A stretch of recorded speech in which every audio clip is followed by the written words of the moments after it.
Hello and welcome to the Overton Audios podcast. My name's Connor Chadwick. And I'm Eamon Longman.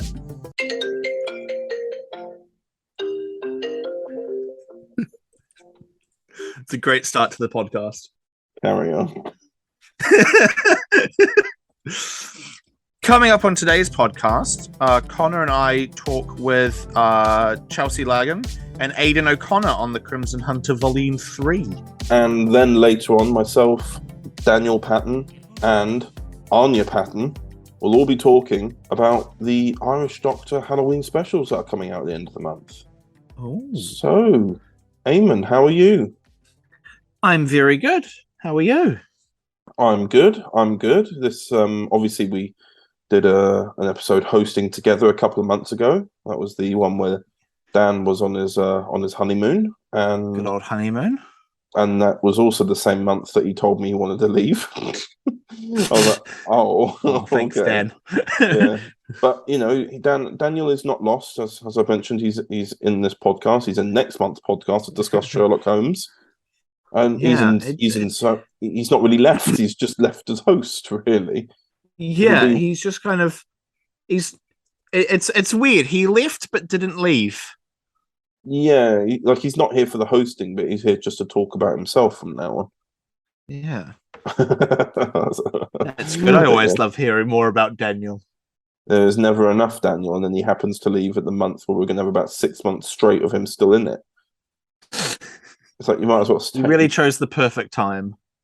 Yeah, he also waited until after the last podcast was out to say, I can stay if you want. I'm like, we've just announced you're gone.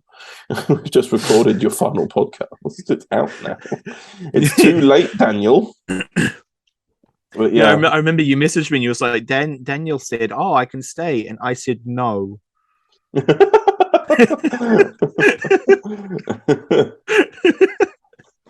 Daniel. But yes, Daniel's left as host, and you are now the new host. I filled the Daniel-shaped hole. Yes, indeed. And then, obviously, when it comes to like your first appearances in the podcast, I think it appeared in Remembrance 2, was it? When we were talking about Falling? Yes. And then you've appeared, I think, once more talking about Crimson Hunter Volume 2, maybe. And then we had No, because those came out. That came out first. Did it? Those ones came out first. The order of the things that came out was Mastermind, Crimson Hunter, and then Remembrance 2. And I was in the Remembrance 2 one. And then the next time I showed up was in that big chaotic one. Yeah, that one. Yeah. Not a lot of people like that one. Oh, no. It's because so you appeared in podcast number 20 for Remembrance 2, podcast number 26 for not only the utter chaos, but also to talk about Mastermind. So I assume that was Volume 1. Yes. And then Dark Universe, which you were host for because Dan was away, and now obviously you're in this one, which I think I'm confusing it because this one is mentioning Crimson Hunter, and you, even though like obviously we all talked to Chelsea and Aidan later, you also wrote one of the episodes. I did. I wrote the first one. You know what's really weird though? What's really funny is that a lot of the releases coming up next year, you've helped out a lot with regarding writing. Yeah, a lot of them. I counted them. I think I have like 12 written releases coming out next year for you. Yeah, and then that's not including the ones I'm actually in. Yeah, quite a lot, isn't it? Quite a lot going on. It becomes Emon Central. It does indeed. But other than that, you've been have you been working on any projects recently? I mean, I know I've got some lines for you. Yeah, you have got lines to record for me. I counted them. I think you have 3. It's just those characters that I write, and then I look at the scripts and go, that character has like 3 lines, but I need them because they die. So I kind of need them to have a line. Yeah. So I've just started editing the first episode of the Kiwi Doctor. So that's fun. Oh, very nice. And that's your Doctor as part of your shared universe that you're doing. That's my Doctor, and people will already have gotten a slight glimpse of a photo of him because of the Kiwi and Blonde thing we announced. Yes, but of course yeah, did, so yes. Yeah, so George and I do a lot together. But this is just to make it completely clear for everyone here, because obviously we've announced that at some point that we'll be doing some Overton Audios stories with Blonde Doctor at some point as well. Yeah. We are working on ideas of how there can be basically two versions of Blonde across two shared universes. It's not the same Blonde Doctor, basically, is it? Yeah. It's like a different. So I'm not a Overton Doctor. No, because obviously I know that I with the whole thing about mentioning Blonde, I was just like, we should probably make it very clear now that Yeah. Otherwise, it's going to get confusing. The blonde who meets with Kiwi isn't the blonde who will meet with Cravat. Yeah, I don't know if we are doing a story where we meet. Yeah, but like theoretically, if you were to meet Blonde, you're not meeting the same one that Kiwi and it will be made very. We've got plans in place and we've talked about it already about how we will make it very clear. Anyway, I think we're calling it it's going to be something in the timeline that changes, that puts them off in different directions. Yeah, but and that's a big thing, and we're still working on how to plan that all with George. Yeah, exactly. It's very, very good to involve George in the process. Yeah, because George is lovely. We love George. In terms of we can give George more content, I'm down to do that. I'm hopefully going to see him this weekend because it's his birthday weekend. Yeah, he invited me. Yeah. He messaged me the other day and said, hello, would you be able to come over to the UK to come to my birthday? And I said, well, if you pay for my plane tickets, then I will. And then he said no. Oh. So that kind of ruined that plan. Oh. But it's okay. I'll go out and get a free dinner on Sunday. Oh, that's good. Yeah, my flatmate quit McDonald's.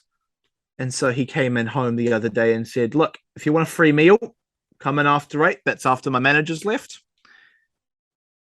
I'll give you a free meal. Because what are they going to do? Fire me? This is true. So I get to go get a free meal, and I'm happy about that. Oh, that's very good. That's very good indeed. Yeah. Succulent meal. A good delish. Yes, indeed. But yes, and in terms of what I've been doing for the last month, I've mainly been filled with anxiety and panic. As you always are. Yeah. I also went over to Romania for a couple of days. It was my step uncle's wedding. So I've already done all that. And it was very nice. It was nice to go over somewhere abroad for the first time in about a decade. It was nice to do that and see places. I'd never been to Romania before. It was nice to visit. Weather's a bit weird, but I mean, when I say weird, I mean it was just raining quite a bit. But I was, when you're abroad, at least when you always get used to the weather you live in. But whenever you go abroad on holiday, you kind of expect it to be better weather, and when it's not, it's confusing. It's like, wait, hang on, but this isn't home. No, you've had quite a journey, quite an adventure. You were going through and showing me all the photos from the wedding earlier, and it looked very lovely. Yeah, shame about the angles they got of me, though, eh? You looking, I still love you looking menacingly from the distance in the shadows like a James Bond villain. Yeah, that was very my personal favorites. That was very unintentional.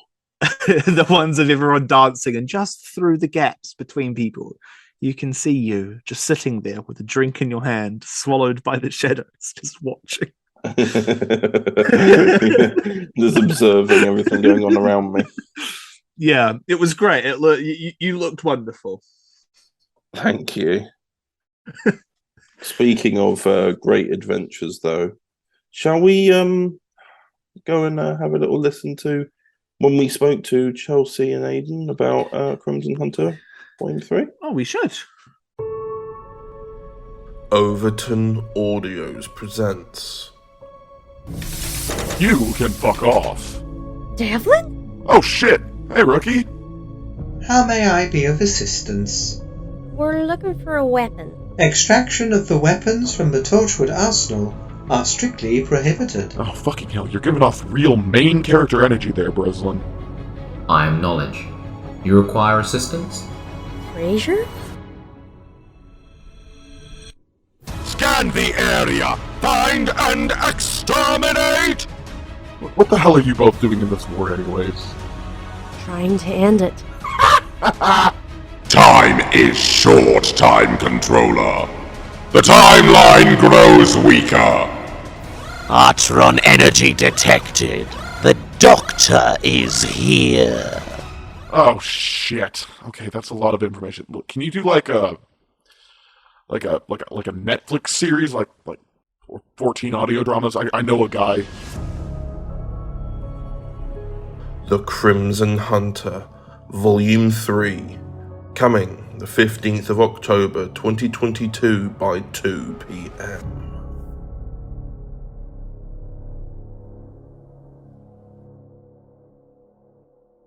And welcome back to the podcast. I'm here with Chelsea Lagan, with Aidan O'Connor, and Eamon Longman. Back. Did you just say back? I said I'm back. Oh, I missed the I'm part. I thought you just went back. Yes. And we're talking about Crimson Hunter, Volume 3. Where do we want to start? Well, Episode 1 was written by Eamon Longman. Episode 2 and a little bit of 3 was written by Aidan, and I've kind of helped co-write the finale of bits for Episode 3. And Chelsea is... Well, we all know who Chelsea is. Julia Breslin, otherwise known as the Crimson Hunter. Spent more time playing the character after the character's death than when they were alive, which is a running joke we have now. Mm-hmm. And this volume is basically set during... we're getting towards the end of Julia's life now with the Crimson Hunter series, where it's leading into the third series of which lined up with Doctor Who Resurrection with the Federation War. We were initially going to end it after. I can't remember. I don't know. Chelsea, did you know this? That it was going to be over after Volume 2 originally, wasn't it? This is news to me. Oh. Well, it was originally because it ended with a whole family element at the end of it, and we thought that'd be a nice place to end it. But then eventually, as we were looking at story, we thought, yeah, but we kind of want Chelsea to fight Daleks. Of course.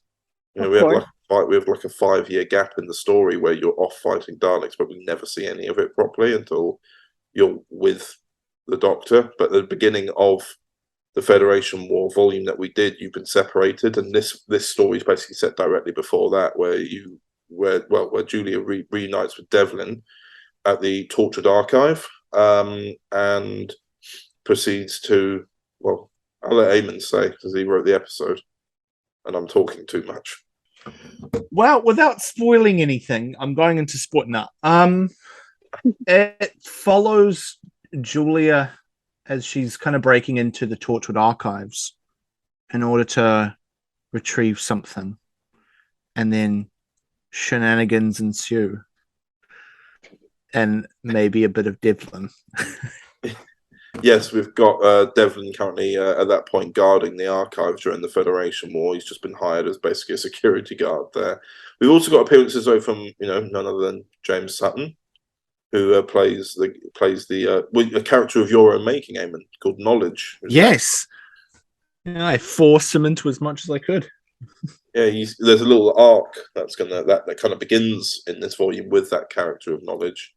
He appears a couple more times in other things. Yeah, the whole story around that, and of course, there's an Ood who appears. Your favorite? Love an Ood character. What's the name of the Ood? His name is Jude Law. There were heaps of them. I think they got cut, but there was a line where Devlin just rattles off Ood names, and it's all just Ood puns. So I just like Ood puns. So his name is Jude Law. Yeah, he's not really. I think he's just dressed in a tuxedo half the time. Yeah, He's great. Like, I love him. A bit like Brian, though. I love him. I love Jude Law. I want to do a Jude Law solo box set. This is the second time I've forced an Ood into a story for no reason. Oh, good. Is that the other one, the Man on the Hill? Yeah. Oh. I think I pitched that to you as robots, and then I sent you the script, and they were Ood. I was like, oh, right, okay. Well, this is different from what I was expecting. Yeah, and They're Ood now. yeah, and Chelsea, how do you feel about coming back to Julia Breslin for the millionth time? Oh, you know, here I never get tired of Julia, honestly, even if she's dead. But we love revisiting the, you know, like the origin story, you know, of how everything slowly fell into place for her. But like, I do like love her on like a loving level because she was like my first like voice acting character that I ever got cast in. So she always has a special place in my heart anyway. So I'm just always super excited when I get a new script with Julian. I'm like, hooray! But then it's like, oh, it's coming to the end soon, where everything just falls into place again. But I don't think about that. Yeah, I mean that's the thing. What I like about the Crimson Hunter, and I think certainly it's explored more in this volume. Certainly, not that I think. Well, to be honest, I think maybe another argument could be probably the whole thing in Volume 1 with like exploring elements of the more the realism sort of side of the character. Because obviously, when it's Doctor Who, it's the Doctor Who companions, and you've got the Doctor Who companion who's meant to be the best assassin in the universe, and yet we don't see the grim side of those things. And this really is just that opportunity, isn't it, to have a look at it and go, well, yeah, we've got swearing in it, we've got like a lot of violence, and I think someone gets boiled in acid alive in Volume 1. In Volume 2, so I think someone freezes to death, and then you also was it Julia? There's a character. Do you remember that character in Volume? Do you remember that in Volume 2 when there was a character who was like a rich billionaire or something at a bar, and you had to go undercover, and you chopped his manhood off or something like that. That was me. Yes, that was me. It's like all those other sort of elements that you kind of like we always kind of alluded to in Doctor Who Resurrection, but we kind of saw that, and I think we've said this before in other segments of the podcast, which is that's like certainly with Volume 1 of Crimson Hunter and parts of Volume 2, that's her sort of slipping back into that role of the Crimson Hunter that she knows so well. But certainly I feel like with this third volume, even though she's kind of already left that role by that stage, she's already fighting in this war, she's had to return to that character and that idea of who she was. But certainly as each volume has gone along, she's been slowly letting go of it. And 100%. And there is, and I've pretty much said this quite openly before anyway, there is a fourth and final volume being planned, and that will complete that Crimson Hunter arc. And then that'll be sad when that happens, because I've got ideas about how it's going to like begin and end, and it helps a little bit with continuity as well, because there are elements that we recorded that lead into well, everyone's aware of Julia's death anyway, but it links into that, and nice little bits of Julia dies. Yeah, surprise. Yeah, but no, I just think it's like a very nice kind of well-developed character. Oh no! We've made a lot of nice character, but I think we made a lot of very nice character development along the way as well. How long has it been now? Like 5 years? I was just over 5 years. It's nearly coming up to 6 years. I've got June or July 2017 in mind for when you recorded that one line of "Who are you?" Yeah, and that was all it was supposed to be, wasn't it? Yeah, that was after filming Downloaded, I think. And yeah, I think that was a little while ago. That was a very long while ago. God. So I'm just going crazy. And then of course we've got episode 2, written by Mr. Aidan O'Connor here. Hey. What do you have to say about your episode?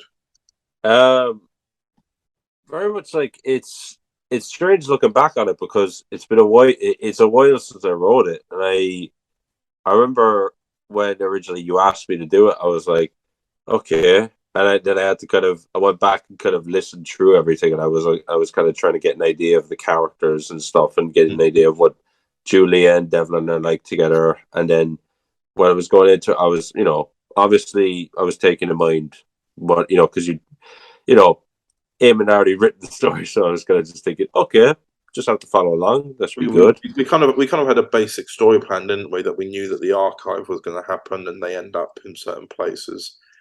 I also, in case you're interested, you wrote it about 11 months ago. Yeah, Jesus. I script edited all of these scripts on New Year's Day. Yeah. It was strange, because it was like, it was interesting to like write for like right for Julia, right for Devlin. I was kind of just trying to keep that same vibe going of what was in volumes 1, and I think 2 hadn't come out at that point. I don't think so. No, volume 2 had come out October, and then that's when all the scripts got written for volume 3.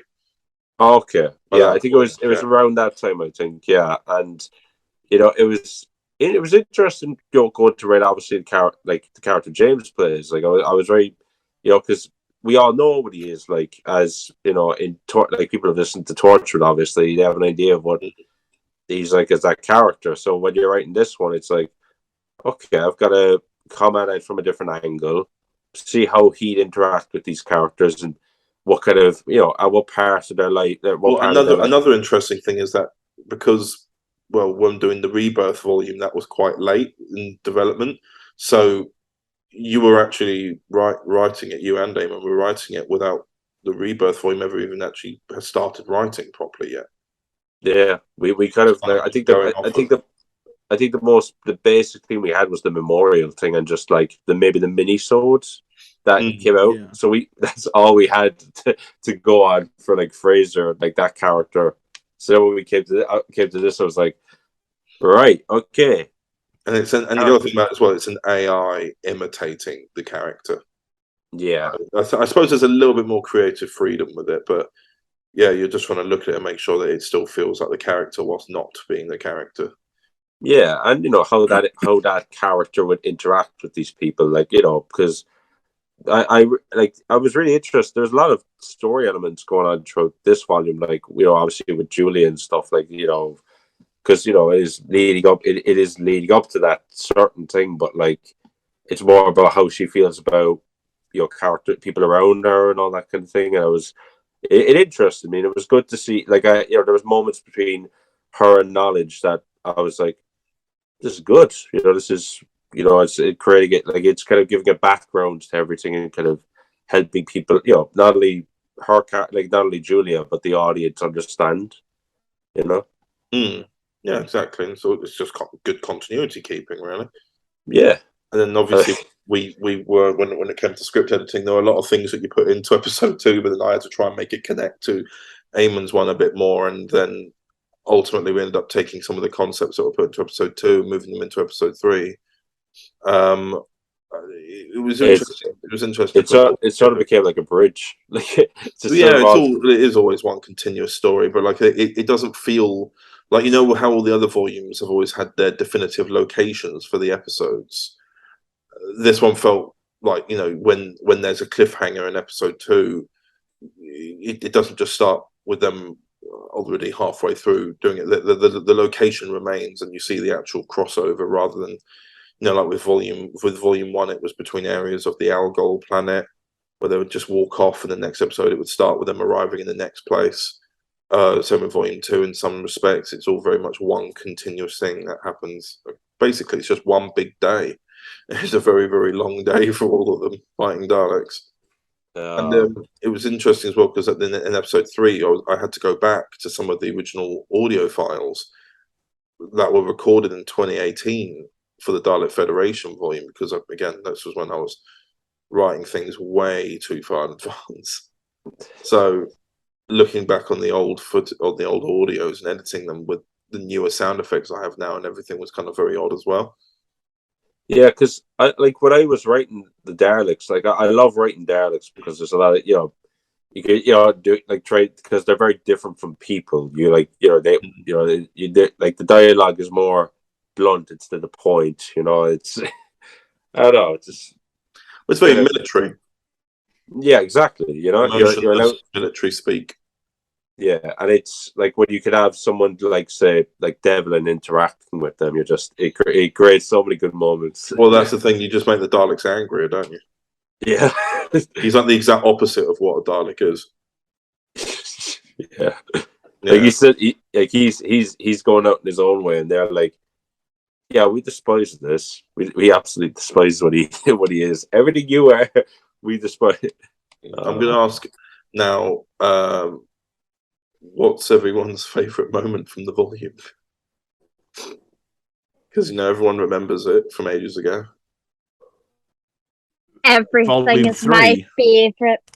Oh, there Everything. we go. That answer's I not can't taken, pick- guys. I can't pick one. Everything's my favorite. No, but honestly, that's one thing is like again, like just having this explanation for everything, having this just like figuring out exactly who Julia is as a person, and she does slowly go into that very, very military type, very way of being. And slowly she's almost like becoming more human in a way, if you Yeah. get it. She's kind of breaking out of that mold and, have more humanity in her, which Well- is a very interesting thing to do. Yeah, I like that. Like in the way that because when Volume 1 starts, it starts off with there's an alien attack on the town that she lives in, and she's obviously shaken by that. She's not been exposed to anything that we know that she goes on to become and learn from, and then she just decides that she's just going to join. I think it was the EDS, the Earth Defense Squad, Mhm. and she just wants to become. She doesn't want to ever be scared or anything again. She doesn't want to be in a powerless position again. But she also, in some ways, it sort of these volumes also show that she went maybe too far over, because then she lost her humanity. Then, as we see, like when obviously meeting the Doctor, I suppose also the annoyance of Devlin a little bit as well. Devlin kind of being able to do almost a very similar, maybe not the same, but a similar job as Julia, but still maintain a kind of jokey persona. Over time, it kind of melts that cold exterior that she had Yeah. to protect herself and her younger, more innocent self. And now, as we see towards the end of her story, that obviously has already happened. Like I'd argue, probably the one we did, the Trial of Veritas volume, was probably like peak Julia. That was like the best version of herself at that point, because she had all of her experiences had culminated into this one person rather than suppressing one or the other. And that's what's cool about these volumes, is that we get to see where, like, because I don't think, actually, off the top of my head, in this volume at all, unlike in volume 1 and 2, I don't think Julia actually kills a single thing. I don't think so. No, she's still got that sort of fierceness about her. That's never going. And like, she'll still threaten and be angry. But you slowly start to see those changes. In volume 1, aren't they like stabbing Sontarans and Jejune and throwing them in acid water and stuff like that? Yeah. In volume 2, she's cutting someone's manhood off. And then also, I think, didn't they steal a hand or an eye or something like that? Yeah, for like it's not the massive freezer. Yeah. The And there was like a freezer. massive clone that needed to be made or something for a heist. But now, obviously, I don't know if you class the Daleks as people, but when they meet people, anything like that, she's actually trying to save lives more. And like, there's something I've sort of thought about, which is like, obviously when she fought the creatures, I think we called them the Ursa, the creatures that initially attacked her home, she's now found herself in a war with another set of mutant creatures, and it's very reflective. But now she's able to fight, and that's why I think she's more hopeful of saving people rather than just trying to fight to kill. She's left that now. The EDS, yeah, fighting to save. Yeah, exactly. Like that's it's like these next 2 volumes that we're doing, 3 and 4, are very much just going to mold what you might call. It's going to be an emotional one. Oh yeah, like I've already got the story planned out. Just need to write it for the 4th one, and yeah, I keep. Do you remember when we were editing? I was showing you the edits of the death scene. It's just you and I sending photos and videos of us. Yeah, we're just crying. Yeah, I still have them saved on my phone. Yeah, so it's just like us sitting there, like, God, I'm so emotional, and you're like, oh, I'm so sad too. And I remember as well, it kind of hit us quite different, because remember a year or so later, we were filming Waterside, and we'd actually met up and you'd stayed over for those few days, and I showed you the cover up for one of the series 4 episodes where it stars Saffron, who was filmed with, and you just got very tearful and was like, no, I can't look. But I remember sending you, it was literally my last lines of that scene, and I was just, for the sheer and utter crack, I just say in the wee description bit, "Goodbye, Julia Breslin." Yeah, well, and then you sent me a picture, and you literally sent me a picture of you bawling your eyes out. You're like, "Whoa, why did you do this? Why would you do this to me? No, I've got to go to work tomorrow. No." All that stuff. But I thought I'd mention something else because, whilst we talked about Crimson Hunter and this character that you've played for years now, you've just debuted in a directing role, haven't you? Hey. Yes, I'm moving up in the world. Coming soon from TT Productions. The crew of the airship R-101 is readying His Majesty's magnificent ship for her first voyage, making her glorious way into the jewel in the King's Crown that is Karachi, India. Look at her. It's crazy you get to fly in that. The R-101. You're making history on your sail today. You know that, right? You seem in high spirits. Excited to get going, sir. Good day to you fine men and boys.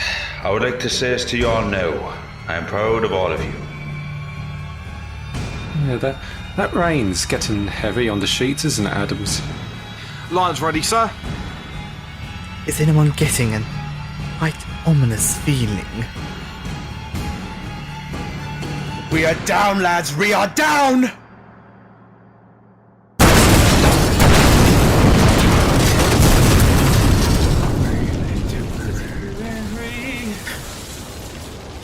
My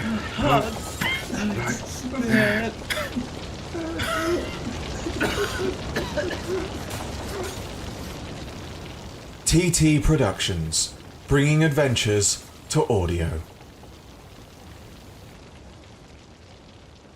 Yeah, I got asked to direct my first ever directing project for TT Productions 23, and it is called the R-101. This story is very based on the actual event of the R-101, which was an airship that unfortunately, literally lots of lives were lost in this event. Is it that famous photo of the airship crashing with the eruption? Is that one? Yeah. Yeah, it's that one. And it's for me, obviously, because it's part of British history, and obviously I am not British, but reading into this more and doing my research about it, it's such a tragedy that's not even talked about. And Abby Louise, very talented herself for writing this script.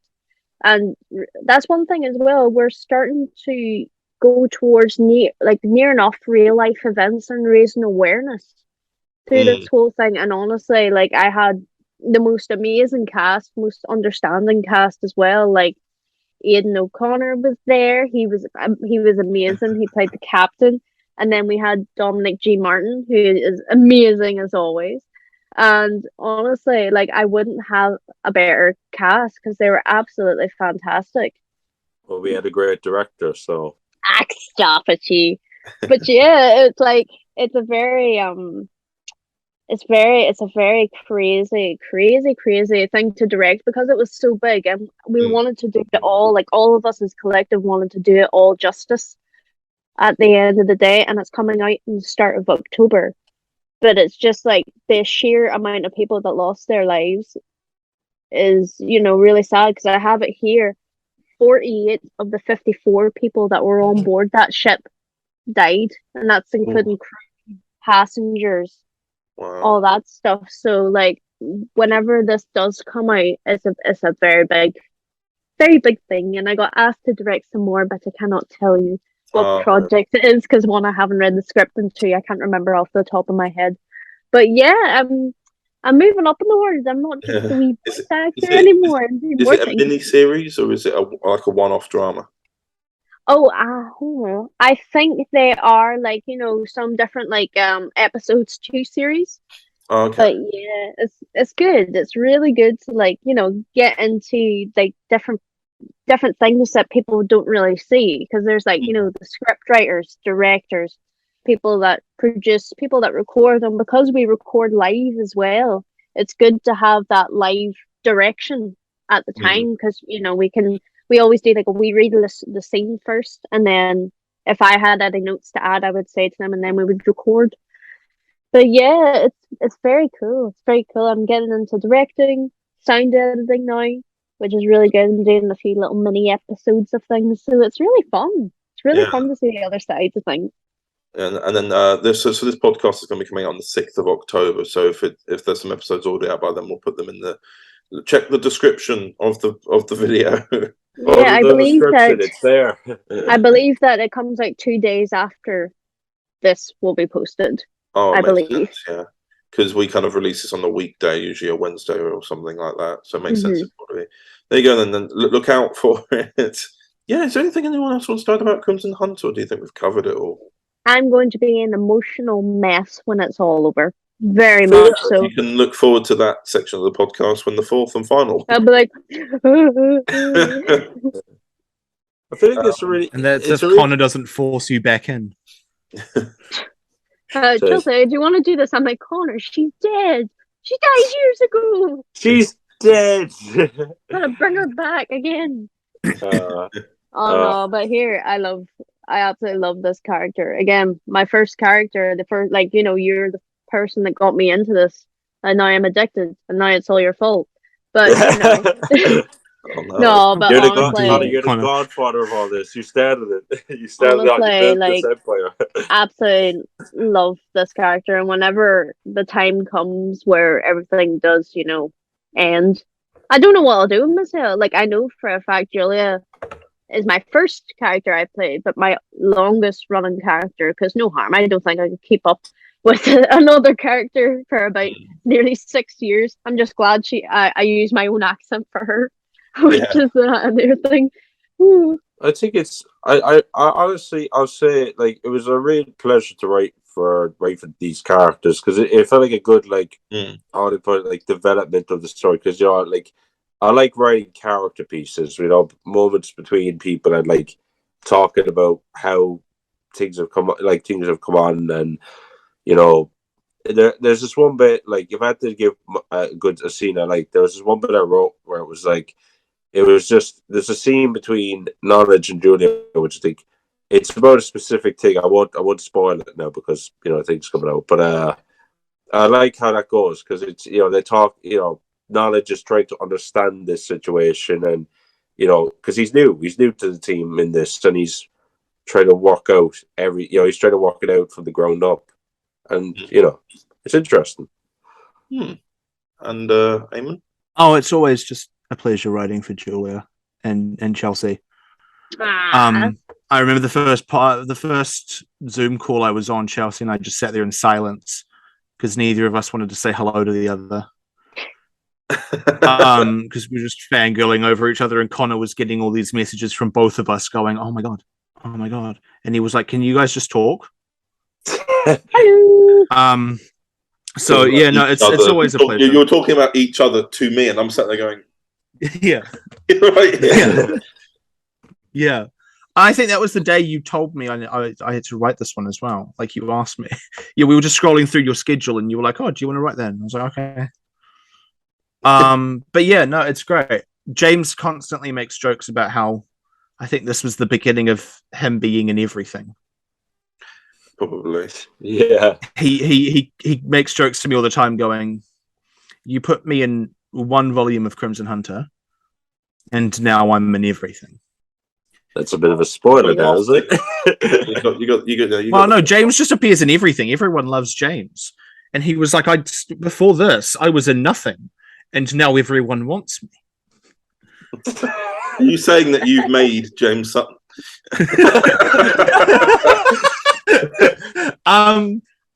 Yeah. No, James is a lovely guy. You are his father. James is lovely, and like Chelsea, I'll never give up the opportunity to write for James. So it's great writing for both of them. Aww. And I might write for Chelsea again. I don't know. Connor probably will make you. It's tempting. Yeah, it's. Julia's never going to be dead. Connor's going to she's just going to be floating around in spectre form. That grave's never going to be fully buried. Like, what if there is a grave at all? Like, In my heart, no. Nah, not gonna happen. Well, then thank you everyone for your time. This is 1 minute to midnight. So thank you all for your time. Oh, it is. For you, yeah. For Raymond, it's midday. For me, it's 1 minute until 11 a.m. Oh, fair enough. Well, thank you all very much, and we shall return to future Chadders and Eamon on the podcast. Yes. Ooh. And welcome back, and we will now be reading some comments because we've had 2 volumes coming out simultaneously across the month. When I say simultaneously, I just mean like within the month itself. We've had Devlin Volume 1 coming out on Wednesdays, and we've had Supers Volume 1 coming out on Saturdays. Now, Eamon, would you like to start us off, or would you prefer me to begin? I can start it off. Oh, very well. So the first one up is, of course, Devlin. I'll do the Devlin ones. Why not? Yes. So episode 1 is The Greek Conundrum, written by Joe Eddings and Luke Lane. So Filmstorm Studios says, thank you for letting me voice in this. It was a lot of fun to be a part of this. Oh, well, you're welcome. I don't know which person that is in the cast list, but whoever it is, you did a good job. Michael Cox, good old Michael Cox, I love Michael Cox, says, this is the wildest of the Wild West in space. The characters are so well defined and the story is so compelling that I hardly notice the swearing. Already we see different aspects of Devlin's persona. He can be protective, romantic, nurturing, as well as ruthless and cavalier. Tig is a dangerous young woman, but has endearing qualities in spite of her mercurial personality. Always finds words I can't say. The best of protagonists are always flawed in some way. In modern narratives, some heroes are often more broken than the people they try to help. In light of this strong first episode, I expect that our journey with Devlin and Tig will no doubt show us how such rounded characters can deliver strength and weakness, wisdom and folly and joy alongside sorrow. Oh, that's a great comment. I love Michael's our reviews of things. I always, no matter what I listen to on your channel, I always go into the comments and I find Michael's comment and I read his comment. Because he just gives such a beautiful, in-depth look into the story. Yeah, it really does. TARDIS Glitch, who is of course Joshua Griggs, says it's such a fun story to be a part of. The final product has come out really nice and the music is great. So just another of the cast members saying how much they enjoyed it, which is great. Always love it when the cast loves it. Oh, yes. So Devlin, episode 2, The Unknown Adversary. That's the word. Trust me to not read the word correctly. Written by Daniel Patton. Oh, we love Daniel Patton. And there's a lovely bald Daniel. There's a lovely bald Daniel in this cover art that I have mixed feelings about. Joe Eddings, of course, being Antigone, said, I had so much fun doing the series. Episode 2 is one of my favorites. It's great. We love it. Once again, we love it when the cast loves the story.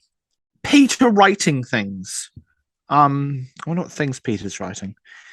Said this is one of my favorite things, obviously. Said this is one of my favorite things the Doctor Who fan community has ever produced. I'm laughing out loud every couple minutes. Love that you go all the way with the fourth wall breaking, not just talking to the audience, but full on interacting with the creators, etc. And I can't wait to trick some friends into playing Take a Shot every time there is a curse word. There's a lot of cursing in Devlin. And you'll be getting very, very drunk as well. Yeah, you might die of alcohol poisoning. Yeah, that's true. Once again, Michael Cox comes along and says, many actors say they prefer playing baddies because there's more range in the characterization. A welcome challenge that stretches them as performers. Plus, they get to be completely outrageous, even horrific, without real-world consequences. As was seen in this and the previous episode, Devlin's world is populated with deeply flawed, dangerous people whose actions perpetuate Sure. There's always one word. The darkness around them. After their encounter with the unknown adversary, I can't even begin to imagine what to expect next. But one thing is certain, Devlin and Tig will be unstoppable, so everyone better watch out. Watch out! Watch out for Devlin. Yes. And then on to episode 3, Froze Over by Joe Eddings and Luke Lane. I haven't listened to this one yet, and I've only just realised that the cast is only the 2 of them. Indeed, it's a very one-on-one story. It was a very quick one to record, but also it was interesting to do and interesting to see how the story developed as well, though. Yeah. I like self-contained stories with just minimal cast. Yeah, Midnight is like my favourite Doctor Who episode, so that interests me. I'll get round to it eventually. I've been very busy. Well. I haven't listened to a lot of them. Oh. CSP comments. I was supposed to say responds, but it's not like he's. Yeah. The Devlin and Antigone show is sponsored by this review. Is it? Okay. Making sure people know that these audios are great. All right. Which they still are. It was very weird to get a two-hander after the explosive cast from the last 2 episodes, but Joe and Luke, as the writers, have, of course, made it work. This reminded me very much of Marooned from Red Dwarf. I still haven't seen that show. From this audio alone, I want a Devlin and Antigone sitcom to happen. Those 2 would do anything in a sitcom, and it would be the best backdoor pilot. Ahem. Back on track. Devlin and Antigone in the void trying to find anything not to kill each other makes for the best entertainment. I really hope you're writing this down, Connor, Luke, and Joe. Volume 2 better have more of this or I'm not listening. Is that a threat? Might be. It seems like a very weird threat. What do you mean you don't care if I continue listening, Devlin? These are the best audios around and I want people to know that. Okay, add another 0 to those credits and I won't badmouth you ever. Cheers. Wait, why am I still? And then he cuts off because I'm expecting. I believe Devlin might have shot him. Oh. Yeah. And that's all the comments on episode 3. There's no Michael Cox comment. Not yet. He's probably been busy. Yes, he commented on episode 2 of Supers, Volume 1, which he did that today. So he's working his way. He'll sometimes, and rightfully so, life gets in the way. So sometimes when we release things, it might take him a week or 2 to catch up. But it's always nice to receive a comment, and sometimes it's nice to be left on the edge as to whether or not we'll get a comment or not. But it's always lovely to get that email and the note in the inbox saying that he has commented. A good treat. Yeah. So my comments, I'm talking about Supers Volume 1, and we'll start with episode 1, Powers. And we've got a comment here from Peter writing things. He continues to write things, and his name is Peter. He has said, "This was wonderful. The use of music especially helped to build a great atmosphere, and I can't wait for episode 2. Michael Cox said, "First the Tomorrow People, then Heroes, and now Supers. Excellent. A great start to the renewed series." And then from Michael Rodriguez, he says, "I need more right now." And I'm glad he does, because there is more. With episode 2, called One of Us. And there a comment here from Peter writing things. He writes things, and his name is Peter. That's not actually, it's just Peter writes things, but I thought I'd change it up. He says 15 minutes a week isn't enough. Good stuff. I can't wait for episode 3. Yeah, it's just that Supers has always been a bit of a mini-series vibe, so it's always had short episodes anyway. I'm just sort of like keeping to a little bit of the run. However, like with Supers, we are adding new characters into it. Like, for example, Eamon, you're playing a character at some point, but I obviously made it in 2008. Playing a character. Yeah, and I made it in 2008.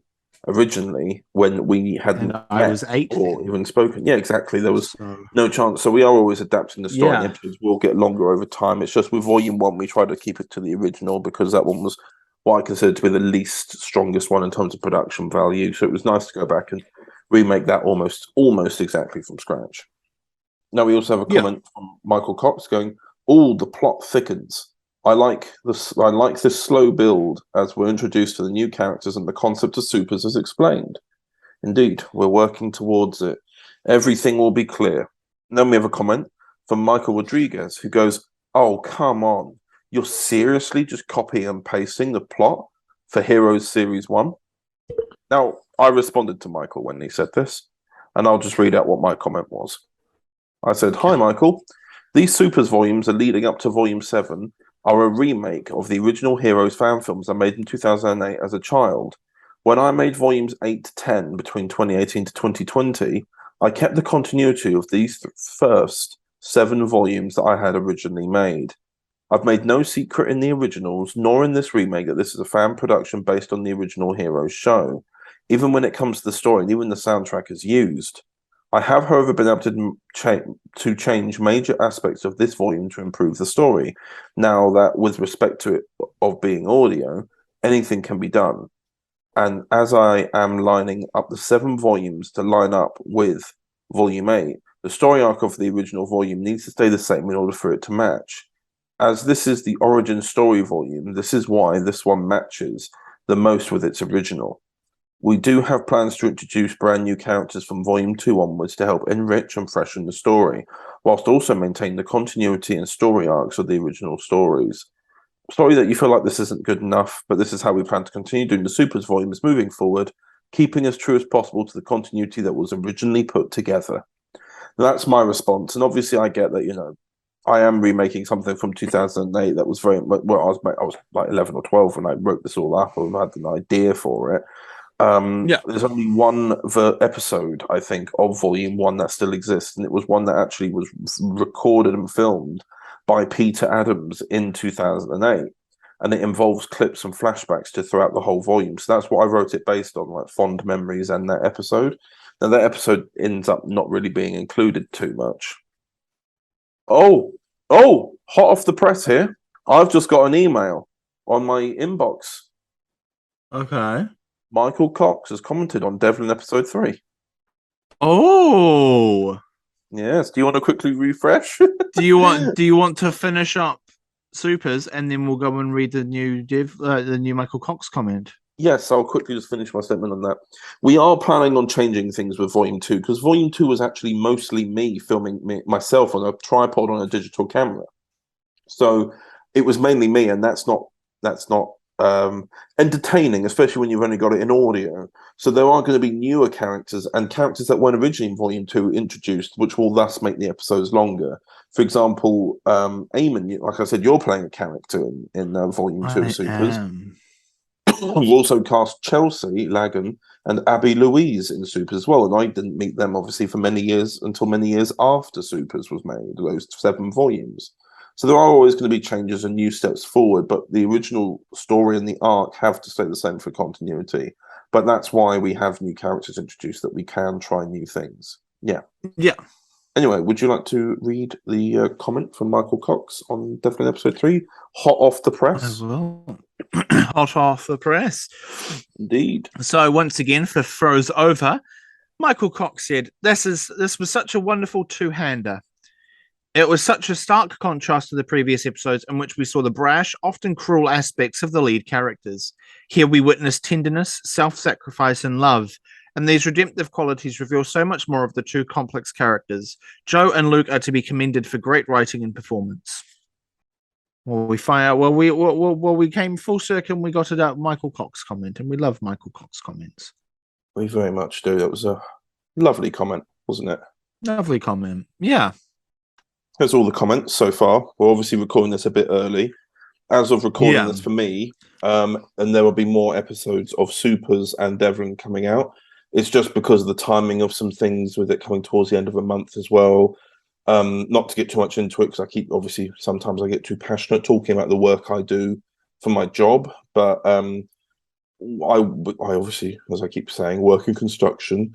I keep saying that, like, do you know I work in construction? And then people go, yes. You keep telling us. Basically, you work in construction? Oh my goodness. But basically, across August, September, maybe a bit of July as well, there have been a series of different buildings we've been working on that have been trying to finish. And as a result, the end of the month has become the most busy for work, because that's when all the legal documentation, all of our records have to be submitted, signed off, and then put into a big pack so that people, like the developer who's asked for the building to be built, can then take it off of the building contractor And that's been happening now a couple of times in a row. So as a result, for the last couple of podcasts, we have been recording them a little bit earlier, which means that, for example, when tomorrow episode 3 of Supers will be coming out, any comments on that you're not going to hear now, because as of recording this, it hasn't come out yet. So what we'll do is we'll make a note, maybe either in next month's comments reading, or maybe first thing we quickly catch up on any comments we've missed, because next month will be a lot calmer, because, well, hopefully the people we're working with will have got their acts together and taken the buildings. But nonetheless, as we know, we've ended on a nice Devlin comment now, I feel. And shall we go and talk to the creator of Devlin, Daniel Patton, and his new wife, Anya Patton, about the 2-parter Halloween special set within the Irish Doctor era? I think we should. Well, you should. Well, yeah, I mean, but we can say we are a collective. Yeah. We are a collective? Okay, then we shall. We are one. Overton Audios presents. Hello? Who's that speaking? Ah! Oi! Whoever's controlling these, you stop that! Ah! What? What on earth are nanogenes doing here? Whoa. Well, surely that's just a man in a costume. Doctor, what's the mutation? No heartbeat, no brain function. You're not being serious. Robots going into your body and healing you? As you've seen from our zombie friend, it appears that their programming has malfunctioned. Look, it's those glowing things. The nano things, yeah. Step back. Ah! It's doing something to us. Get off me! It's changing us. Doctor Who, Uncharted Past, Night of the Undead, coming the 31st of October 2022 at 12 p.m. That ship definitely landed around here somewhere. Oh, please tell me you didn't lose it. What the hell is that thing? Yeah. Run! Save yourself, please! So sorry. What is it? It's Collier. It must have got me in the arm. If my regeneration was working, I could stop it. Replace all cells in my body before I turn. His hand, look at it. Doctor Who, Fractured Timeline, Night of the Wolf, coming the 31st of October 2022 at 6 p.m. Hello and welcome back to the podcast. Now I'm joined here by Daniel Patton. Why am I back? Why did you bring me back? But guess who else is here? Guess who else is here? Oh, hi, Anya. Anya Patton. Hello. Married couple. Yes. Sadly. Wow. And we're talking about Halloween. Yes, Halloween. Yes, Halloween. You did another 2-parter Halloween special. This time in good time. Yes, Unlike indeed. last time. Last time when you gave me 4 weeks. Yes, I did. This time we had 12 months, and you still left it about 2 months. I'm so sorry. I burped. So just for context, we went out for some stuff to eat, and these two have been drinking a little bit. Who didn't mute their phone now? Daniel. Anyway, what a horror show this is because of Halloween. But yeah, so we're back again for a Halloween double bill. I think that's what we sort of call them. But yeah, it was like the one we did 2 years ago. Yeah. Uncharted Past and Fractured Timeline. Well, last time it was Dracula / Alucard. This year it's the nanogenes and how they how they've sort of orchestrated some sort of horror gothic stories. Yeah, as we've seen in the trailer, it's zombies and werewolves. Yeah, which is if you think about what our nanogenes are and what they do. You don't look at me, but I'm looking at both of you. I don't have a clue. I fucking recorded it and I didn't know what was going on. Well, you're the main lead of the story, bro. I think that's good to hear. Essentially, we're just trying to do something a little bit more experimental with the nanogenes, aren't we, really? Yeah, exactly, because they're brought in for the Ninth Doctor story, The Empty Child and Dr. Dances, but I felt like there was so much creative room to experiment with them as a concept, because they theoretically just made a zombie. So I'm like, what else can you do with them? We did zombies again, but in the more traditional horror sense, where they're actually the living undead, and we've done werewolf in the more traditional sense as well. So you're able to do more traditional villains and monsters, but using nanogenes, it gives it more of a sci-fi feel. It brings in the element of sci-fi. Doctor Who's always had, and you keep them quite true. Yeah, to what they can do anyway. Like they, the whole idea of the nanogenes being able to read DNA and heal you, but if they've got the wrong information, they'll heal you wrong. So that's like you can see how that can apply for a zombie, how it can effectively look like the living dead. Yeah, exactly. When in actual fact it's just a bit of corrupted DNA or something. Yeah, and for the werewolf, it's giving to say exactly the mechanics. I will spoil the story, but you can work in the mechanics there of how the nanogenes work, because it's not very black and white what exactly they can do. They get an imprint of something, and then they try their best to then adapt that information. So it's very loose there. So what they can canonically do in terms of the lore of what they're So you should sort of added a bit more to it, really. Yeah. And some more sort of creative explorations. Yeah. And Anya, how was it doing or playing Maggie on audio for the second time? I enjoyed it. I enjoy every opportunity I get with Maggie, and I especially liked. I thought this was, although Alucard and this one were both Halloween specials, this one felt. Do you know like Resident Evil Village, the game? With the Lycans, it felt like that sort of setting of a very sheltered place, and there was a genuine threat sort of thing, and everybody was hiding from it. Circling in. Yeah, it felt like there was a big stake. That was slightly an inspiration, because I'm really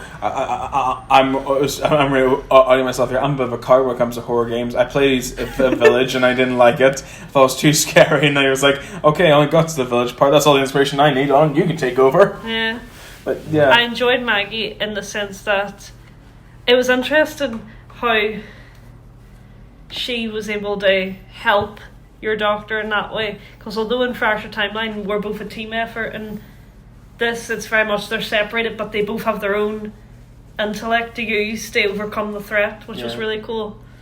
Yeah, and there's a point in the story where you get to sort of take over. We get split up, and you get to sort of run your part of the show, and you get to see Maggie take a leader role, which is because I wrote this. I can't really say much because I wrote this here sort of in the series 2 mindset where Maggie has it. Yeah. Well, this is set during that bridge between. Yeah, this is after the candidates. So this is just before the Dementia Daleks will happen. She's becoming more.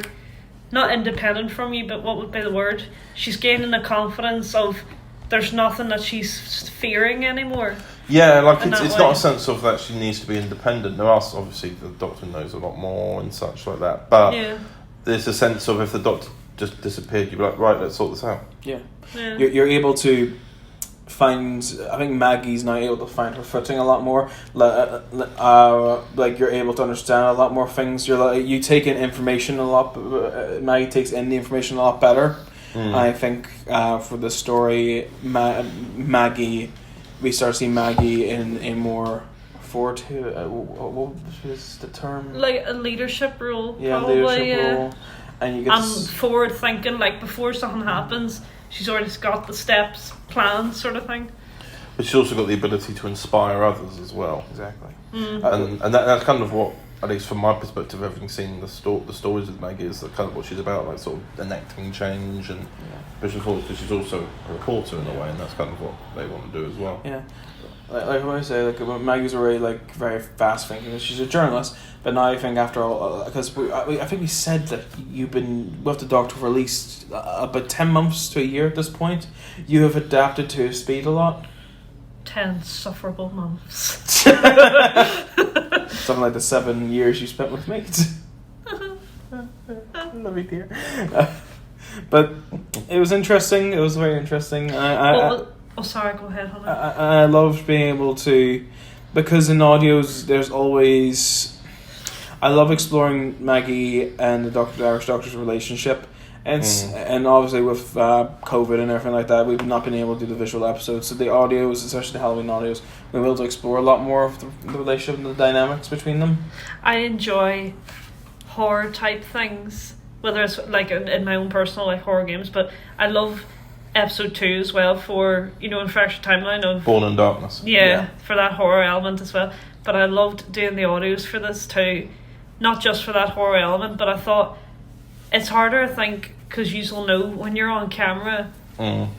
There's so much to remember. There is, and you're worried about how you're looking on camera as well as the lines you're doing and how you're interacting with others. Where in audio, me and you recorded it where we were both standing at the one mic. Yeah. So it's really close. So we like bounced off each other recording it. Yeah, I do love doing those live recordings. For one, you get to. It's easier because then we get to direct each other. We can actually feed. We get the energy's in the room. Yeah. You could bounce off each other much more easier. I enjoyed your girls too much. Yes, Dan. Do the roar. And there's a sequence at the beginning of the episode that you're both in where they talk about acronyms. Because you're talking about the warship, the Tudor warship. The Tudor warship, yeah. And it's like, oh yeah, we need to shorten that. And you're like, why would you shorten anything? You're like, come on, name me something that we've shortened. And she just goes, TARDIS. And you go, that's different. Yeah, it was actually this here. Like you're saying, like it's called a Tudor ambulance. Like it's not called space ambulance. It's like space ambulance is a lot more simpler to remember. Name me one word that's simpler than the actual name. TARDIS. I did it in a way that you're just like, anyway. It's like, yeah. That's the thing. That's what's also great about Maggie as well, is that she challenges what the norm is. Yeah. Everyone else goes, oh, it's called the TARDIS. I know it's an acronym. That's fine. But yeah, if the doctor's like, yeah, come on, don't use acronyms. Don't cheat. She'll be like, but we cheat every day. I think that's like a strong character point of her as well. Would you say? In that she's very much, she doesn't. She'll point out the faults of something, but she won't do it in a nasty way. She'll do it in a sarcastic way to poke fun at something. Whether it's in episode 2 when she was like drew the TARDIS and it was mocking the Doctor's piloting skills, or in Dimension, we won't say what she says about the beach, but there's always a beach. There's always a beach. But, yeah. She'll mock that sort of stuff.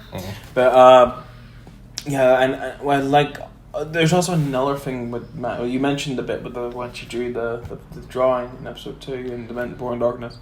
You think about when she was like, I can't, I couldn't understand because it's beyond my human comprehension, and I drew this here. This would be funny. We photo of you piloting TARDIS because you're a very aggressive sort of male driver, and that was one of my favorite jokes of the episode. But I think if you look at that scene and you look at Maggie in this episode, she's grown so much as a character because now she can understand most of that stuff. She's now starting to get to speed. I was about to say the same thing, that now the human comprehension is that Maggie's able to say, here, this is the problem, this is the threat, this is how we're going to get rid of it. Exactly. She may not know like all the technical jargon, but she knows enough to go, I'll guess at this and we'll give it a go.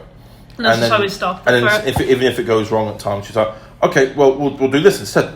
We'll give it a go. And she's always like, we'll push forward. If it goes wrong, stand back up. Come on, let's carry on. What kind of reminds me of? Remember, I'm so sorry. Remember in the event, so you talk about Marvel stuff, when Captain America goes, if you get killed, walk it off. No, Killer Frost. It's Flash villain. It's like make the plan. Expect the plan. Captain Cold. Make the plan. Expect the plan to go right. Execute the plan. Execute the plan. Expect the plan to go wrong. Throw away the plan. Improvise. What? You said Maggie's a villain. No. Daniel. Oh no! Spoilers.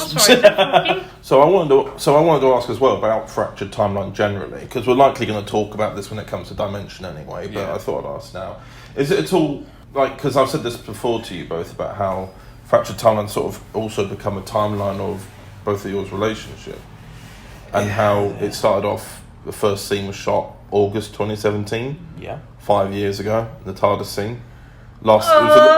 It's the last. Yeah, the last scene of The Spark was shot 5 years ago. Oh God! And now here you are, like just beginning really with season 2. I think obviously shot it prior to the wedding, but you're married now. Yeah, depression ages you. Wow. Thanks. Yeah, but you know what I mean. It's like you can look at different periods of your lives and go, okay, well, when we shot this, I was still living here, and then when we shot this, I was in Bournemouth. Yeah. We were both in Bournemouth, and then here was this during COVID, and now you're doing this. Here's something that may hit really hard. The first episode of Fresh Timeline was released 3 days before I proposed. There you go. 3 days before I proposed to you, that was when we released the first episode, and now the first episode of Series 2 is going to come out when we're married. First thing, you can kind of pinpoint every episode to a period of your relationship and lives where things were adapting more, like, you know, because bear in mind that it means that when you shot the TARDIS scene for The Spark in like summer of 2017, would have been a year and a bit, together, like the first year, and now you know what I mean. Now, what month was it in 2017? August, so just that was a month before I started university. Yeah, it was. Yeah, before we separated. Before we didn't separate. Oh, yeah, oh wait. Yeah. No. Before I went to Belfast, and you stayed there. You were both incredibly strong for doing long distance for that long. You did long distance for 2 years, didn't you? Yeah. Long distance. Yeah, first year and second year. Then you lived together for the third year. We did first year of my year at uni. In Belfast. I'm sorry, that Prosecco. I had a full fucking bottle before us.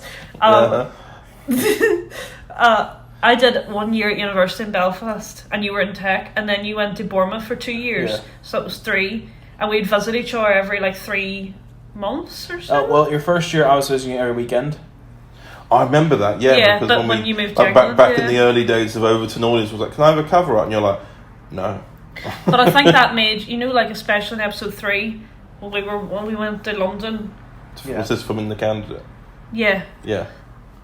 It made them times more special of when you seen Maggie and Irish together. It was authentically us together, and it was. Yeah. And I suppose what was nice about the episodes because I took over the production of that one. It meant that you two weren't like thinking about filming. Yeah. I mean, obviously you were because you were acting. Yeah. But like you were being able to just be there in the moment. Yeah. And I was doing the camera, and I think didn't I edit the episode as well? You did, yeah. I did everything for that episode. You did, just because you were doing Born in Darkness at the time. Yeah, exactly. Yeah. No.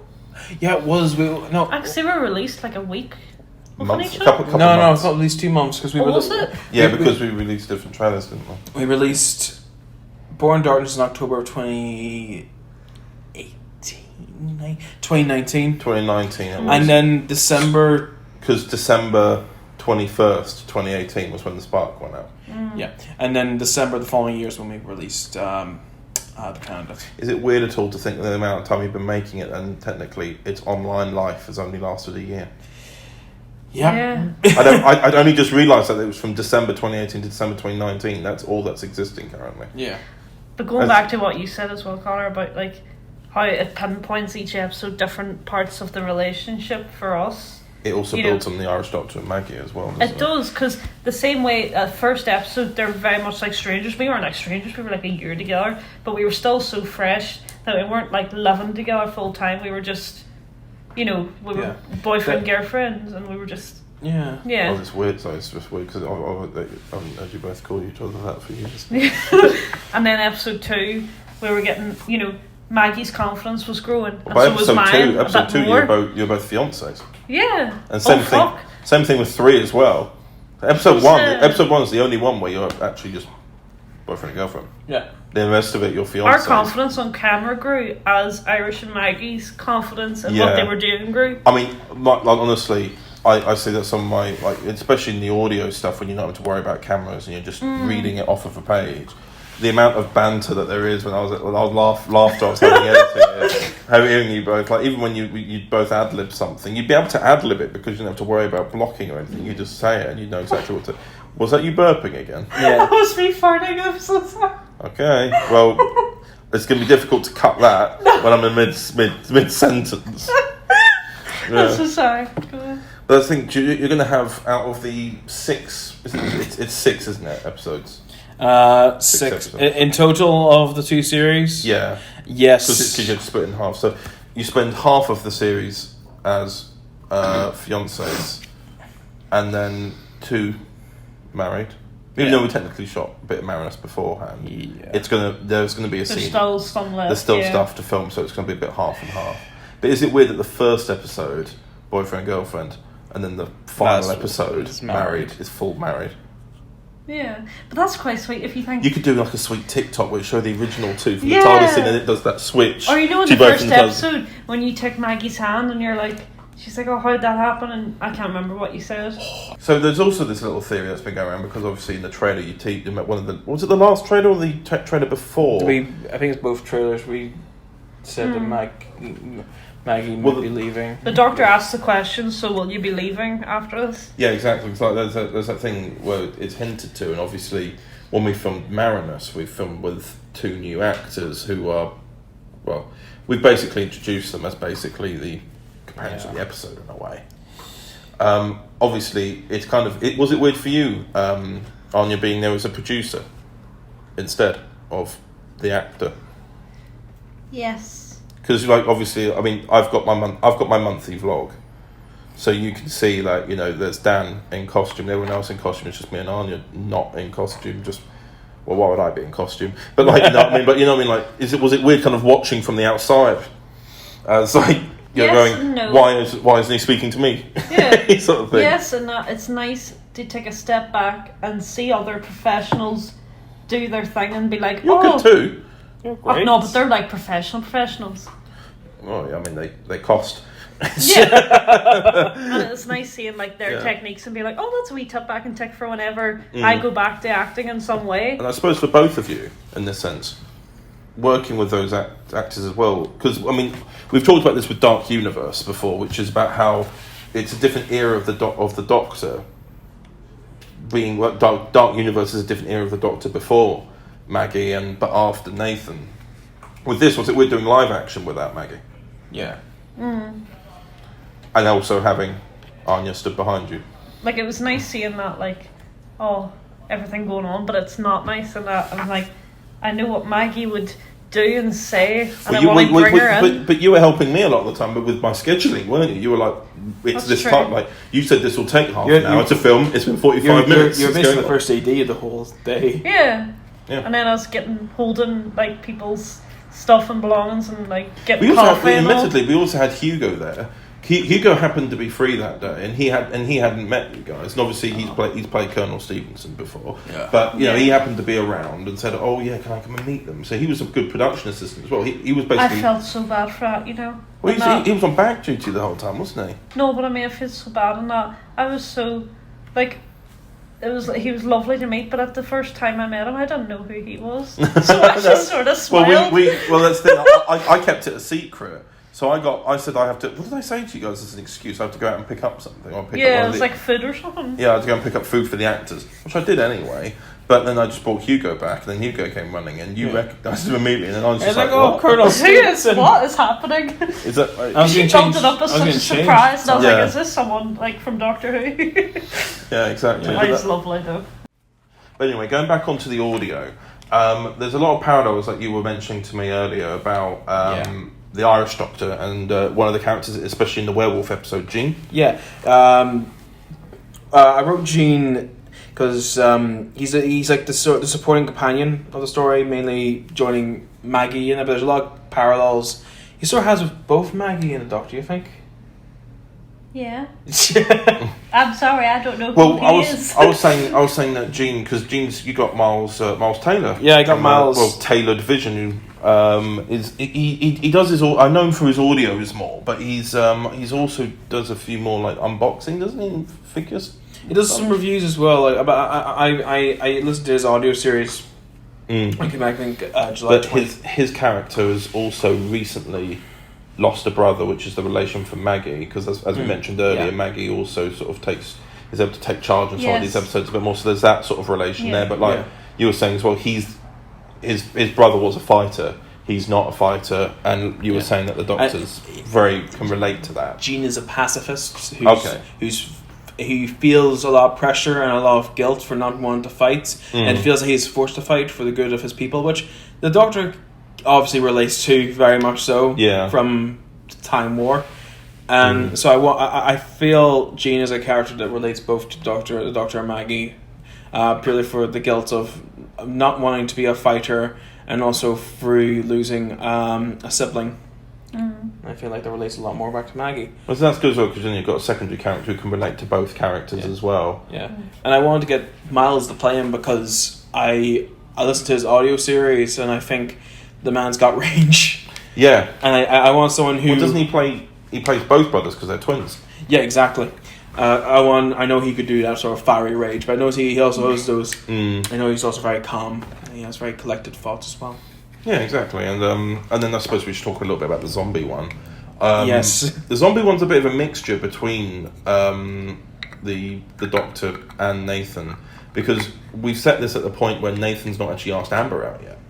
Yeah, we had to find an open point in the tunnel where Halloween was available. I think there's only like 2 Halloweens available, isn't there? Yeah, I think this is the Halloween. It's the Halloween before the Dracula one. Yeah, because he's with Amber in the Dracula one. I don't think what episodes. You know this, but I'm just trying to think what episodes would this be. There's 2013 and 2014 available. Yeah, and 2013, September 2013 was when they did the Archelon. Yeah. One for Volume 2. Oh God, yeah. And then Volume 3 is technically that Dracula one. Yeah. Because at the time I don't think Volume 4 had come out yet, so we just called it as part of Volume 3. Yeah. So I wrote in that he's kind of thinking about asking Amber out, which is kind of weird to go back to, because it means you're also going back on that development a little bit. It feels weird, yeah. Because he wasn't calling, because you know how, well, spoilers for Volume 2, but he grows to learn, and the Doctor grows to accept the role of father. He is, yeah. And here he hasn't yet. Yeah. So he's still kind of stepped back a bit, and you know, Nathan's still calling him Doctor or Doc, but there's still quite that little divide of, rather than it being like a father figure, it's a very formal guardian and child. It was weird going back on that development, but at the same time, it was kind of cool. It's nice to go back and reflect on it a little bit. Nostalgic as well. Yeah, it's like early Overton Audios days again. And it means in terms of canon, we can kind of establish what Amber was doing for her sixth form work, because we didn't establish that till very late. Yeah, because we established that she's an architect student. So we just wrote down that she was off doing a building survey with their mutual friend Greg. And then obviously the whole teenage thing come along of what if she falls for Greg instead because I'm not around. And then you've got Russell, who is played by my old mate from uni called Josh Lee. He's been getting into voice acting more and more recently, and he was very happy to come back. That's the thing, it was nice getting all the voice actors back, because I think when we did Volume 4 it was during the first year of lockdown. Yeah. So it was nice to come back about 2 years later and sort of go back to that era. Untroubled Past sort of felt like Doctor Who is a soap drama, because it had sort of like an established line of characters, you know what I mean? Yeah. Oh, also, I meant to mention Sergeant Windsor. Do you remember who Sergeant Windsor is? Not really, no. He actually appears in Cravat Doctor and the Rani. He's the one who arrests the Rani in the first episode, but that's set in 2018, so that's like 5 years after this event. Yeah. And he's still I had to write him still very closed off. He doesn't really get involved in that story. He doesn't learn anything about sci-fi. He's just a police sergeant who shows up. But I thought it was a nice little bit of connectivity. I like those little elements where characters, because you always run into the same person. You don't really hear from them. Especially with the part unit as well. Oh, yeah. Like, he's actually just a member of the Metropolitan Police. Oh, yeah. It's just in the area. So it was like that nice thing. It was like a nice little sort of reflective thing, because with that Cravat Doctor and the Rani episode, we returned to where the candidate was set. Yeah. So it was like that same sort of like kind of Irish Doctor's territory a little bit there, that been a little bit of Irish's lifeblood in, which is nice. Yeah. And yeah, it's always weird doing these, because there's always what I like about the double bills is they always have a bit of connectivity, and you'll see like what the connection point of these two stories is, because it's sort of like, I don't think I've done Halloween specials for anyone else, any other Doctor. Yeah. Well, it's just you guys. Well, in fairness, Ireland, is, especially where we're from, is like sort of like hotspot for Halloween. Yeah. Yeah. It's like America and Ireland are like the main place to do Halloween. Well, like Derry is like the Halloween capital, really. Yeah. Of the world. Like there's a lot of funding behind it. But... Even Jamie Lee Curtis has said she wanted to come to Derry for Halloween. Oh yeah, that's good. Yeah. So we love Halloween. Halloween's one of our favourite times of years, and you always try to get me up to trick or treat. There's nothing wrong with it. If people are giving me free sweets, I will go to them. If people are offering you free sweets, I think I'm a little concerned the people you're talking to. There's no talking required. Right, so moving on. And then, of course, I'll ask the awkward but fun question. Do you think you'd do any more Halloween specials? When has the doctor ever, like your doctor, ever had a normal Halloween? Never. Yeah, so maybe that could be the next audio. Or do you think you'd do any more what Americans might call holiday specials? Like you've never done a Christmas. We done a Christmas special before on Char Past. We did the Beast of Christmas. Do you not think? Oh, remember we had an idea. Yeah. For Maggie, and there could be a lovely one where you come to Maggie's for dinner, or something. Or for and for Christmas there's dinner. mistletoe and all, and it's really cute. And it develops the relationship they have a bit more. Yeah, we always had ideas for a Christmas special. I might do it one Yeah. day. The problem is... The focus for now is obviously finishing Dark Universe and finishing Fractured Timeline. Though. Yeah, exactly. Just a little fun. Fractured Timeline's taken A so toll. long, but A toll. not, yeah, but not of any fault of our own. It's just been so... Yeah. No, you've gone massively ambitious for the first opening episode, and it's like we've described it before. What was it you were saying? We said it during your final podcast as well, which was you sort of up to an hour so far. It's up to 50 minutes, and it's Yeah. we have They're because this is coming out in October. It might have changed by now, and we were like, Well, who it's knows? changed. Because we're recording this in August. Exactly. So if it does come out, we'll have to record an attachment on top of this. It'll just be the Daniel and Anya special. Yeah. Yeah. Or maybe. No, to be fair, this is the first live podcast we've ever done. We're all together. Yeah. Live. So don't touch me. Oh. That was everyone high five quickly. All right. No, wait, connect. Like a circuit. I'm missing Anya's hand. This is the worst height. Cool. Do you know this? Look at that slapping? peaking audio. This slapping sounds like someone else. Yeah. Great. Thing is, I hope Dimension of Dark is out by now, because I would like to talk about a lot of things about it. But Well, here's what we'll do. This is the audio side. If it's out by then, I'll get Eamon to host the next segment for it. Okay. Yeah. Okay, then we can then Yeah. it's not just me doing it. True. Yeah. Then it's a double. When did we start filming Dimension? A year ago. Yeah. August. Yeah. August 21st. Yeah. Last year, 2021. It's a shoot. Wow. It was the first time I met Aiden in properly, really. And we had a fabulous time together. We did. It was a great time. What was nice is we worked sort of backwards a little bit in terms of development. We filmed your first scenes together Last. We did. Yeah. And without spoiling too much. Yeah. Because certain things had to change. Yeah, like we filmed the scenes where we needed that dynamics weren't going to be necessary, and that way you two giant like siblings towards the end. We are siblings. Like I text Aiden to this day and call him bro. Yeah.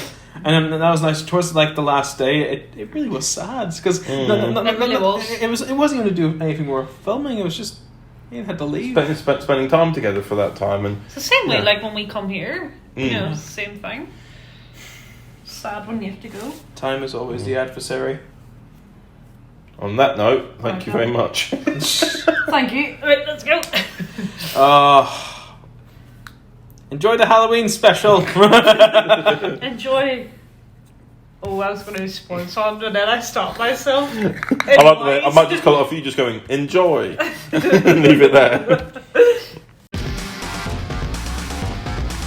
And we're back again. What a lovely conversation we had with Dan and Anya. Obviously, Anya's only been on the podcast a handful of times, but it's always lovely to have her on the podcast. Yeah, she's lovely. Shall we have a look? Because, the new section I'm trying to make work, the also available section of what classic release you might call. And tell me, how many months ago would you class? How many months would have had to have passed for you to consider an Overton Audios release to be a classic release? Because my feeling is because we release stuff weekly, I would say 6 to 7 months or more. Yeah, I was gonna say I don't mean classic as in out of date. I just mean like, it's further enough back that, considering that you're also doing it weekly, what's that, like 35 audios ago? Yeah. Yeah. I'd say, beginning of the year, maybe. Okay, sure, no worries. So yeah, I suppose maybe it's just each year. So as soon as this year passes, as we go parallel with the rest of the year. So maybe stuff from October last year isn't classic until it's October this year. Yeah. In that case, this still works because suddenly something that's come up quite a bit in popularity from last year, but that came out, I believe, in July last year, so that still makes it classic, is Sherlock Holmes Volume 1, Episode 1, A Scandal in Russia. Oh!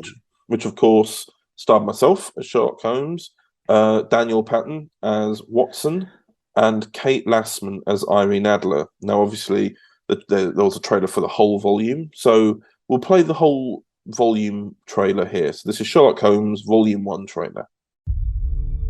Overton Audios presents... Mr. Holmes, I trust you will forgive me for the rain I have brought in. Your landlady was kind enough to hang my coat and umbrella up, however, my shoes have not yet dried. My name is James Wilson, but I want to find out about them, and who they are, and what their object was in playing this prank, if it was a prank upon me. I see a lot of sadness in those eyes, Sherlock. You're a man who can't let go of war. We are supposed to be friends, Holmes. I am no longer a soldier, just as you are no longer a war strategist. Thrilling case, isn't it? The Ku Klux Klan, here in London. The game is afoot.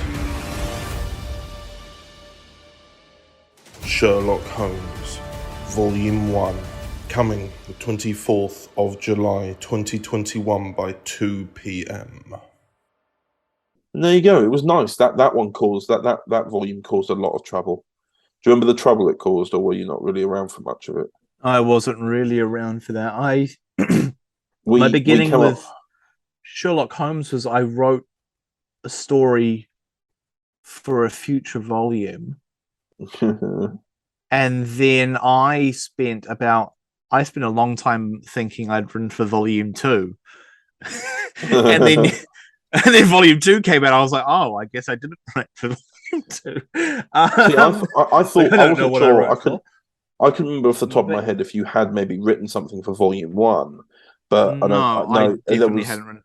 But I remember because that was around that lined up with the time that we recorded the first podcast. I came out and said, obviously, and then the invitation and offer is still open. If anyone ever wants to write for Overton Audios, they can just message me and go, "Can I write something?" I'll always try and find something.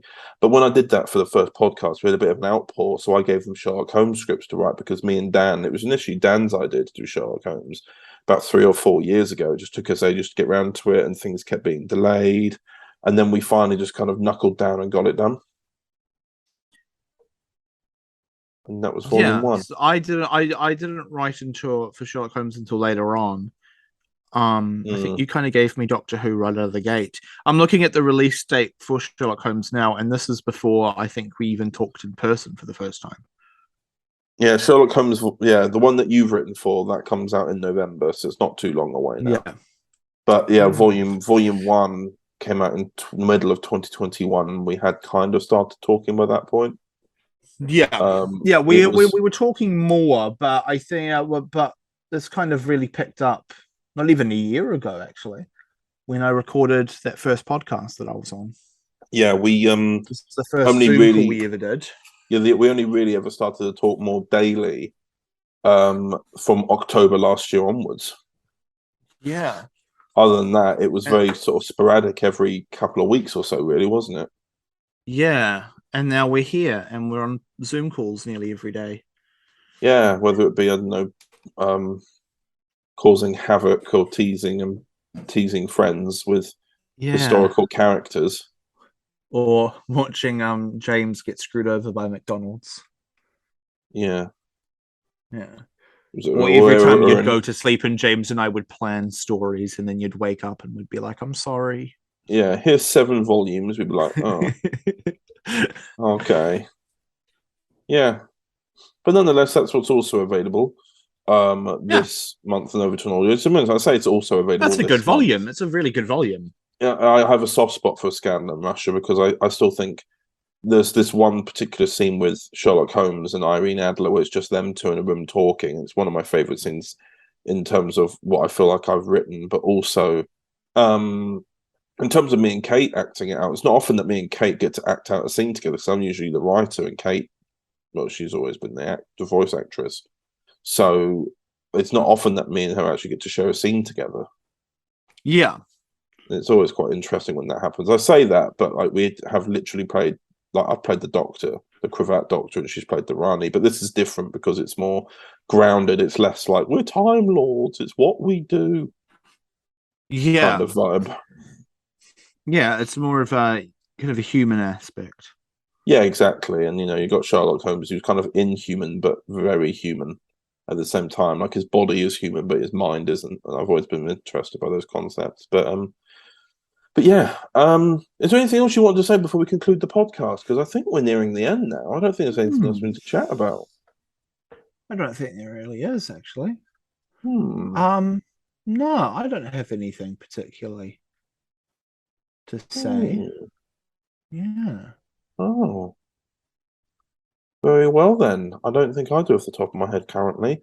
Obviously, like I said before, regarding the comment sections, because obviously that will expand between now and the release date of this, which is the 6th of October, and when obviously everyone else will notice when it comes out. But we're recording this on the 23rd of September, so a lot of things will have come out, such as I think Devlin episode 5 will have come out the day before this is out, so we would never have been able to do the comments for that properly.